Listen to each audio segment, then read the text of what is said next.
观众朋友，大家好，欢迎收看杰森视角。12月1日，美国白宫颁布了一份被称为美国建国以来最重要的策略性文件。媒体对这个文件的关注程度和它的重要性绝对不匹配。但是，就在它颁布1周内，一系列最新世界新闻却都被这份文件的框架涵盖了，包括欧盟对马斯克 X 平台罚款1亿4千万美元。五角大楼对欧洲下的2027年通牒等等，这份文件让欧洲惊呼，让中共沉默。读懂这份文件，你就能读懂美国和世界的未来。这份文件的标题是2025年美国国家安全策略，它不是一份普通的政策文件，而是美国对过去30多年外交政策的全面纠错，对全球秩序的重新定义，对人类社会真相的大胆回归。仔细品读它，在这份文件字里行间的自信中，你会又能觉察出一种紧迫感，甚至可以听到一种神经质般的鼓点。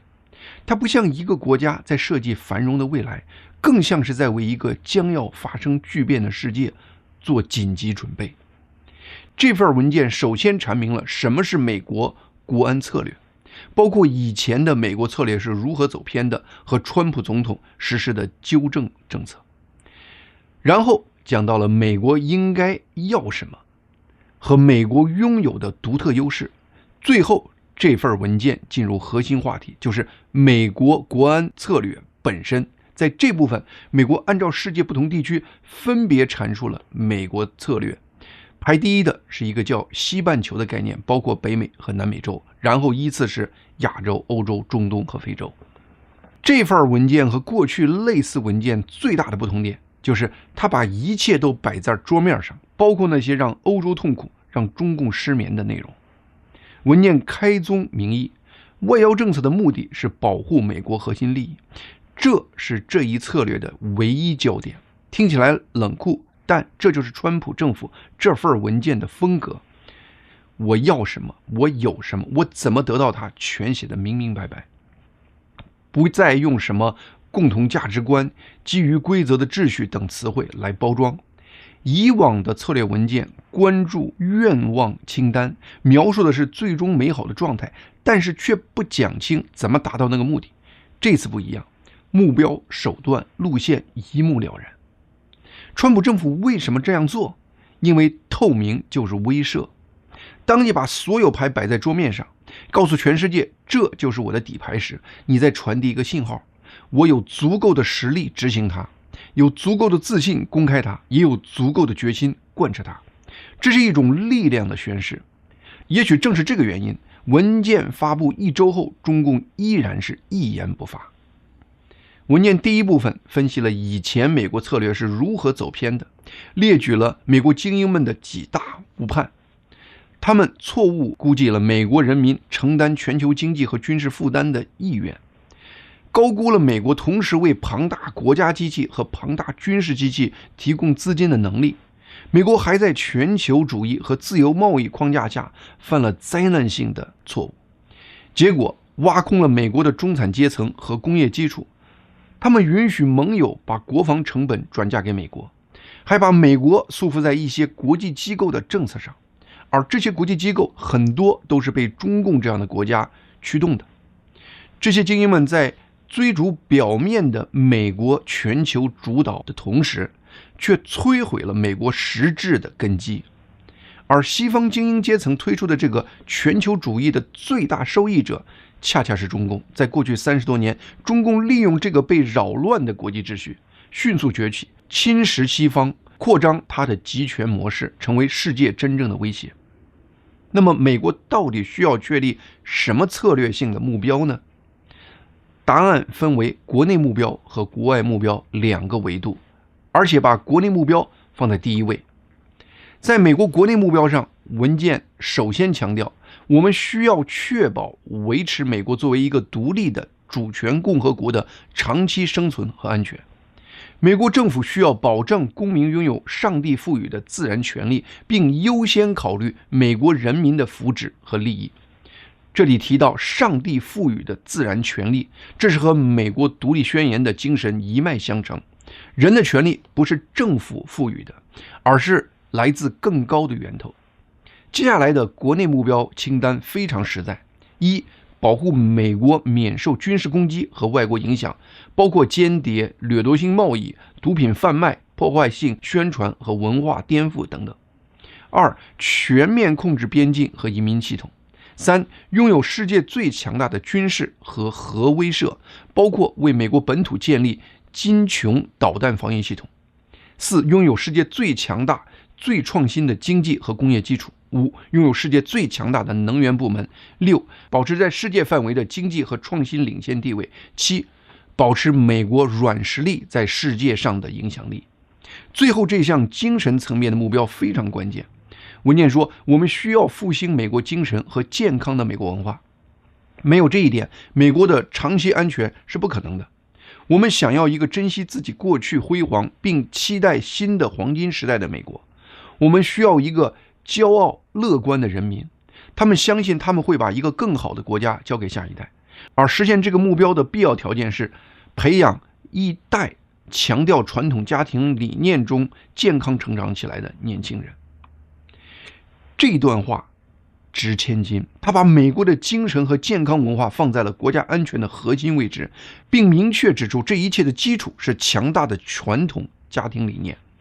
川普团队明白，一个国家的安全不仅仅来自军事和经济的强大，更深层次的是人民的精神面貌、价值观、家庭结构的健康，这才是一个国家的本源力量所在。在对外目标上，文件列了5大核心利益。首先，美国要确保西半球地区稳定，阻止大规模移民，合作对抗贩毒集团，防止敌对外国势力渗透。文件称之为门罗主义的川普推论，这是对19世纪门罗总统宣布的西半球是美国的后院的现代版本。其次，在印度太平洋地区，美国要阻止外国对美国经济的持续损害，保持印太的自由开放，保护航行自由和供应链安全。显然，这些都是直接针对中共的。第三，在欧洲，美国要支持盟友去保护欧洲的自由和安全，同时恢复欧洲对自身西方文明的自信。第四，在中东，防止伊朗这样的敌对势力主导该地区，同时也要避免过去那种连绵不绝的战争。那么第五，确保美国在人工智能、生物科技、量子计算领域的关键技术领域持续领先和推动世界前进。这5大对外目标都很具体、很实在。文件特别强调，这些目标是美国的核心国家利益所在。虽然还有其他的利益，但这些是高于其他利益的，因为忽视这些目标会给美国带来危险。那美国会用什么手段来实现这些目标呢？文件的第3部分列举了美国的独特优势，包括一个仍然有纠错能力的政治体系，世界最大最创新的经济体，世界领先的金融系统和资本市场，包括美元的全球储备货币地位，世界上最先进和最创新的科技部门，世界上最强大最有战斗力的军事力量，最广泛的世界盟友网络，得天独厚的地理位置和丰富的自然资源，还有无人匹敌的软实力和文化影响力，以及美国人民的勇气、意志和爱国主义精神。文件还特别强调了川普目前正在进行的美国国内改革。首先，重新树立推崇对个人能力的尊重的文化，根除所谓的多元、公平、包容和其他歧视性做法，这些做法降低了美国的国际竞争力。其次，释放巨大的能源生产能力。第三，控制关键供应链和提高美国本土生产能力。第四，通过减税和减少繁文缛节，将经济自由还给公民。最后是投资新兴技术和技术科学。这部分用一句话总结，就是实力来自于内在的正气。当一个国家尊重个人能力，推崇良性竞争，鼓励创新，放弃虚伪的平等口号，回归真正的创造价值时，这个国家的实力会自然增长。现在我们进入文件的核心部分，就是美国国安策略本身。在这部分，文件首先阐述了10大指导原则，而其中的每个原则都令人震撼。在讲述原则之前，文件用了一段话描述川普政策的特点。原文是这么说的：川普总统的外交政策是务实的，但不是实用主义者；是现实的，但不是现实主义者；是有原则的，但不是理想主义者；是强硬的，但不是鹰派；是克制的，但不是鸽派。它不是基于传统的政治意识形态的，它的本质就是美国优先。目前众多媒体一直不能理解川普政府出台的各种政策，一个重要原因就是他们习惯于把每个政策都用什么主义来套。川普不被任何主义束缚，他就看对美国利益有没有用。文件阐述的10大原则的第一个原则叫国家利益聚焦。文件说，自冷战结束以后，美国历届政府都在扩大美国国家利益的定义，让美国利益变成一个涵盖一切的概念。但聚焦于所有事情就等于没有聚焦。文件明确说，美国核心国家安全利益将是美国未来的焦点，这是对过去30多年美国万金油外交的告别。第二个原则叫通过实力实现和平。文件说，实力是最好的威慑，被充分威慑的国家或个体会自动回避威胁美国利益。实力还能让美国有机会实现世界和平，因为尊重美国实力的各方都会来寻求美国的帮助，并接受美国解决冲突和维持世界和平的意愿和努力。那么第3到第7个原则分别是倾向于不干预主义、灵活现实主义、以国为本、主权和尊重、力量平衡等等。这些原则的核心都在强调，美国不再试图用自己的理念改造世界，在不伤害美国利益的基础上，美国会尊重世界其他国家的主权，反对全球主义和跨国组织对国家主权的侵蚀，保护言论自由不受外国审查。在美国不主导别的国家的同时，美国也强调必须防止任何国家获得能够威胁美国的主导地位。其中第5个原则以国家为本特别重要。文件明确说，世界的基本政治单位是民族和国家。当国家优先考虑自己的利益时，世界运行的最好。这是川普对全球主义的挑战宣言。那么第8个原则叫支持美国工人。美国政策将支持工人，而不仅仅支持数字上的经济增长。美国的经济繁荣必须建立在一个有广泛受益人群的基础上，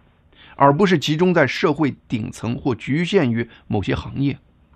过去的自由贸易让少数精英和跨国公司发了财，但美国普通工人却失业、贫穷。川普说这不行，他的美国政策必须优先保护美国工人。第9个原则叫公平。从军事联盟到贸易关系及其他方面，美国将坚持要求被其他国家公平对待的这个原则。美国不会再容忍盟友免费搭便车、贸易伙伴对美国持续的贸易不平衡和掠夺性经济的那些做法。文件特别提到，美国期望盟友在其国民生产总值中花费更多的用于自己的国防，以开始弥补几十年来美国做国际警察造成的巨大收支不平衡。此前川普推动的海牙承诺就是要求北约盟国把国防开支从他们 GDP 的 2% 提高到 5%。 那第10个原则就是最后一个原则，叫做能力和优势。美国的繁荣和安全取决于个人能力的发展和提升。如果对个人能力的推崇被摧毁，美国这个复杂的系统将停止运作。文件明确批评了激进的意识形态试图用偏向特定群体的政策来取代对个人能力的推崇。这10大原则每一个都像一记重锤，敲击着过去30年美国政策的痛点。如果用更高的视角看，这10大原则实际上是在做同一件事：拒绝虚伪和谎言，拒绝左派的圣母情节泛滥，回归真相，回归常识，回归正道。基于这10大原则，文件随后列出了美国政府的5大优先事项。第一项就是非常震撼地宣告，美国大规模移民时代结束了。文件说，一个国家允许谁进入，以多大的数量进入，这些政策将定义这个国家的未来。任何主权国家都有权有义务来定义它的未来。西方过去几十年的大规模移民证明，大规模移民在世界各国造成了资源紧张、暴力增加、国家凝聚力衰弱、劳动力市场扭曲、国家安全受损等等。而边境安全是国家安全的要素。这个宣言是对当今欧洲移民政策的回应，也是对世界极左开放边境政策的回击。那么第二项就是保护核心权利和自由。文件特别强调，言论自由、宗教自由、选择和引导政府的权利是自由世界的核心权利。因此，文件说，美国将反对其他盟友国家的精英驱动的对这些核心自由的限制，其中明确批评了欧洲对言论自由的限制。这已经不是一个抽象的原则了。就在文件发布的同一周，欧盟宣布对马斯克的 X 平台处以1亿4千万美元的罚款，原因是去年马斯克拒绝欧盟提出的一个秘密交易，就是要求 X 平台秘密审查用户言论，删除欧盟认为的错误信息，同时不能把这个审查行动公布于世。欧盟这个罚款决定正是这个文件警告的场景。欧盟试图审查美国公民的言论自由，因此川普政府未来对此事大概率不会默不作声。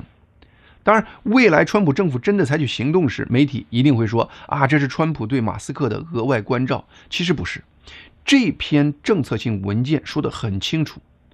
维护美国人的这类自由是美国政府5大优先事项之一。第3项就是国际负担要分担和转移。文件宣告，美国支撑整个世界秩序的日子结束了。美国的盟友中有数十个富裕成熟的国家，他们必须对其地区承担主要责任，并为集体防御贡献更多。就在昨天12月5日，路透社独家报道说，美国告诉欧洲官员，美国要求欧洲在2027年前接管北约在欧洲的大部分常规防务，从情报系统到导弹系统。因为现在到2027年只剩2年了，欧洲官员抱怨美国这个要求根本不现实，但美国回应很直接，做不到美国就可能退出一些北约防务协调机制。也就是说，2027年这个时间线不是美国在和欧洲协商，是美国对欧洲的通牒。这就是文件中提到的国际负担分担和转移的一个重要实例。那为什么定在2027年呢？美国多方情报显示，习近平要求中共军队在2027年前完成对攻击台湾的军事能力准备，大概率因为美国需要在那之前腾出手，全力应对印太地区中共的威胁。那么第4项是利用和平重构世界关系。文件说，寻求和平协议是增加美国稳定、增强美国全球影响力，使国家和地区向美国开放市场的有效方式。川普在8个月内调停了8场冲突，就是对这个原则的实施。第5项是经济安全，这部分内容非常详细，包括5大支柱。首先是平衡贸易，减少贸易赤字；其次是确保关键供应链和材料的获取。文件引用美国建国之父哈密尔顿的说法，说美国绝不能在核心部件上依赖任何外部力量。第3，重塑美国的制造业，通过关税和新技术推动工业生产回归美国。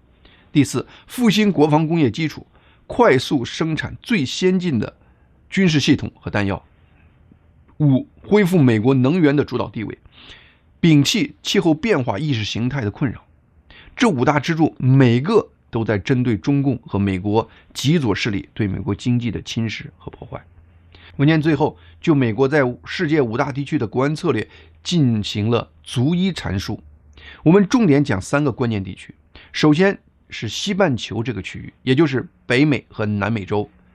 文件明确宣布，美国将恢复美国在西半球的主导地位，立场非常明确，西半球是美国的后院，不容他人侵入，也就是我们前面提到的现代川普版的门罗主义。具体目标是拒绝西半球以外的国家在这个地区部署军队或者拥有或控制重要战略性资产。显然，这是直接针对中共在拉丁美洲的渗透。川普一上台就开始遏制中共在巴拿马运河的控制力，就是这个政策的具体体现。文件要求美国把更多的军事力量部署调配到西半球，加强海岸警卫队和海军对这个地区的控制，必要时使用致命武力攻击贩毒集团。目前美军在委内瑞拉周边海域的控制就是这个政策的具体体现。那么第二个地区就是亚洲，这是整份文件的重中之重。这部分的标题就叫赢得经济未来，防止军事对抗。文件一开始就指向中共，说川普逆转了30多年来美国对中共的错误假设，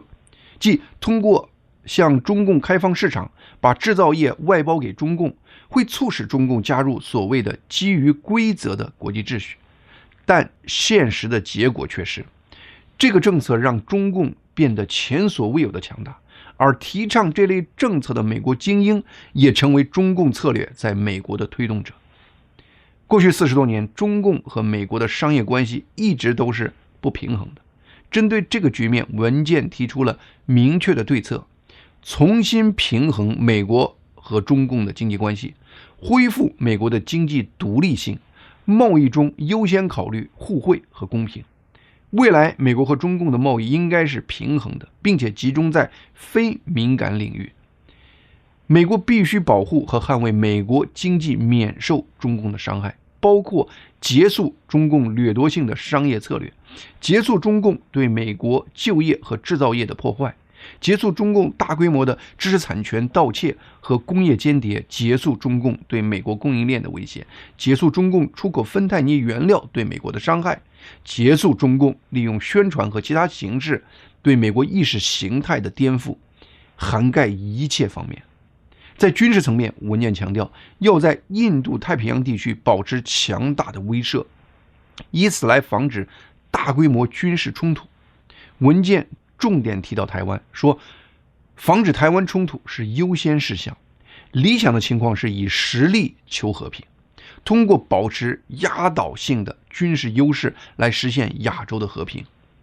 为此，美国要建立一支能够在第一岛链的任何地方抵抗军事入侵的军事力量。但是，美国军队不能也不应该独立承担这一切。美国的盟友需要付出更多，做更多，包括增加国防开支，承担更多责任。这里，美国盟友包括日、韩、台湾、澳大利亚等国和地区。关于欧洲地区，文件的标题叫“促进欧洲伟大”，但内容却是对欧洲现状最震撼的批评。文件说，欧洲的真正问题比军事开支不足和经济停滞更深刻。欧洲大陆在全球 GDP 中的份额一直在下降，从1990年的25%降至今天的14%。但文件说，欧洲面临的这种经济衰退和它面临的文化消亡的危机相比，那是小巫见大巫。文明消亡，这是分量极重的4个字。文件列举了欧洲面临的一系列威胁欧洲传统价值和文明根基的危机，包括欧盟和其他跨国机构对欧洲独立国家的政治自由和主权的伤害，移民政策在改变欧洲各国的人口结构，并制造不同地区的社会冲突，欧洲各国对言论自由的审查，对政治反对派的镇压，还有欧洲生育率的崩溃，最根本上是欧洲各国对自身文明和文化信心的丧失。这些都是关乎一个文明生死存亡的关键因素。文件警告说，如果按照现在这个趋势继续下去，欧洲大陆在20年或更短的时间将面目全非。文件质问，这背后蕴藏着一个潜在的问题，那就是某些欧洲国家未来是否还有足够的经济和军事能力，值得被美国认为是可靠的盟友。这一句话让欧洲一众精英极度震撼，但我认为文件中更震撼的一句是这样说的：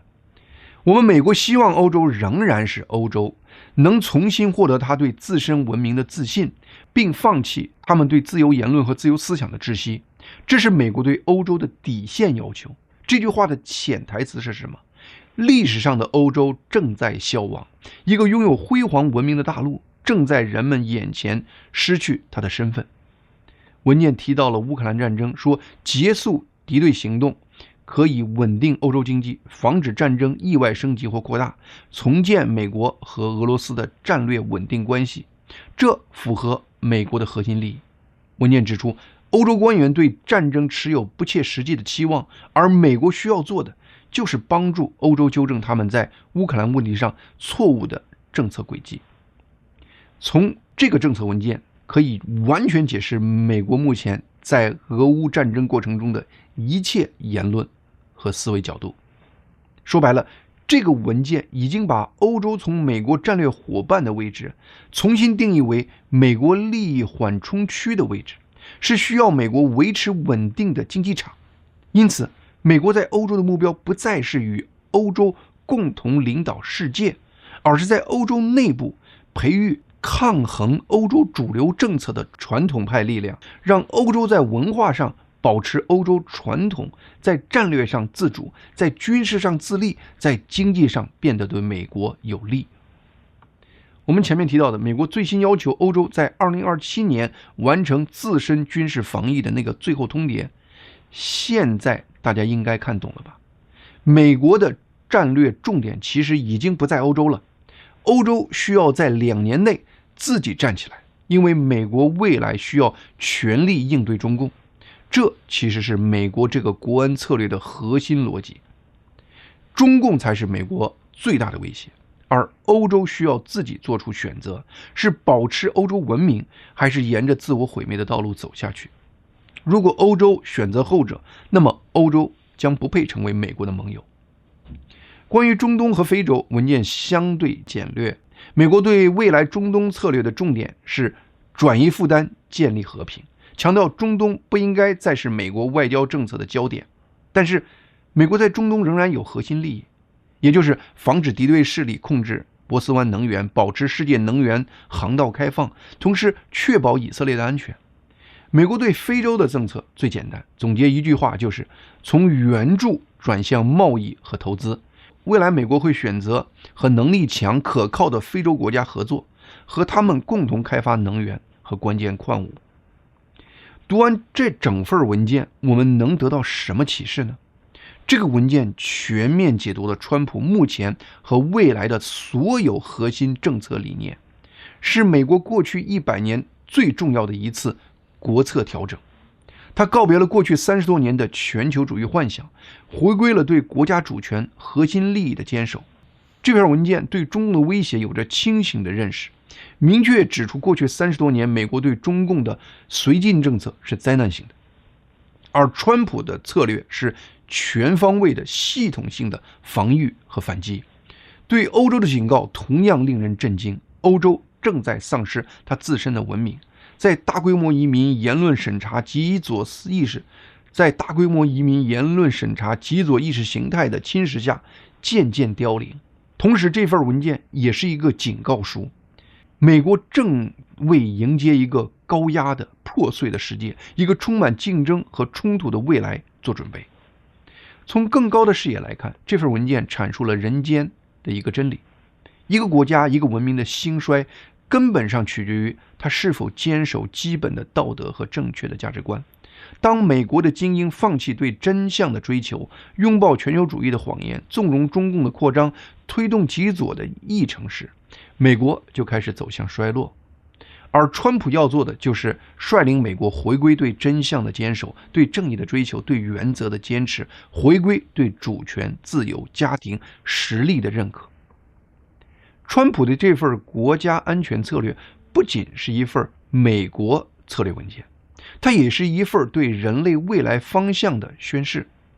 在这个迷失的时代，回归传统，回归真相，回归基本的道德准则，这才是人类的出路。这也是这份文件背后的那层深意。